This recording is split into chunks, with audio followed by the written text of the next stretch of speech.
ফেসবুকের friend list কীভাবে hide করবেন তো আমরা এই ভিডিওতে জানবো। তো ভিডিওটি শেষ পর্যন্ত দেখার অনুরোধ রইল। আর আপনি যদি এই চ্যানেলে নতুন হয়ে থাকেন তাহলে চ্যানেলটি সাবস্ক্রাইব করবেন এবং পাশে থাকা বেল আইকনটি বাজিয়ে দেবেন পরবর্তী নোটিফিকেশন পাওয়ার জন্য। তো আপনি আপনার ফেসবুক অ্যাকাউন্টটি যদি হাইড করা থাকে সেক্ষেত্রে সুরক্ষিত থাকবে আপনার ফ্রেন্ডরা। আপনার ফ্রেন্ডদের কাছ থেকে কেউ তথ্য নিয়ে যে আপনার ফেসবুক অ্যাকাউন্টের কোনো ক্ষতি করবে সেটাও করতে পারবে না। তো তো দেখুন আমরা এখন ফেসবুক প্রবেশ করব। যে কোনো একটি ব্রাউজার ওপেন করে নেন। ওপেন করে নেওয়ার পরে এখান থেকে লিখবেন facebook.com।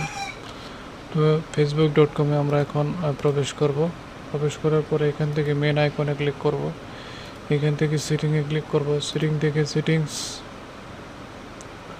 এরপর এখান থেকে প্রাইভেসিতে আমরা ক্লিক করব। প্রাইভেসিতে ক্লিক করার পর স্ক্রল করে নিচের দিকে চলে আসলাম। হু ক্যান সি ওর ফ্রেন্ড লিস্ট, কারা কারা এই ফ্রেন্ড লিস্টগুলি দেখতে পারবে। তো আমরা এখানে এডিটে প্রেস করছি। এডিটে প্রেস করার পর এখানে পাবলিক রয়েছে, তো আপনারা চাইলে ফ্রেন্ড বা অন্য কিছু দিতে পারেন। যেহেতু আমরা এখানে এটা আসলে আমরা কী করবো, ওই আমি ছাড়া যাতে কেউ না দেখতে পারে, তাহলে এটা আমরা অনলিমি করে দেব। এখন ডিলিট দেবো।